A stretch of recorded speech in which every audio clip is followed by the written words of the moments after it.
when you've turned your game frame over, you must make sure that your LED lights have the negative to the front here and the positive to the back.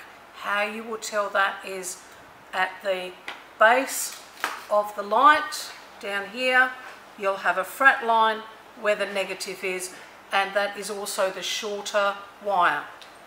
Alright, so with that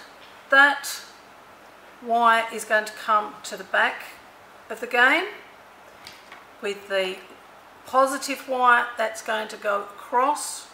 It's going to connect up with our positive wire of the other LED light, which is going to come across and go to the first wire from our resistor.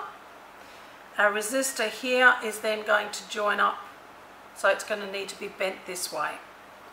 With our bottom resistor, that is going to join up with our negative LED light, and the other one is going to join up with the middle line of our resistor.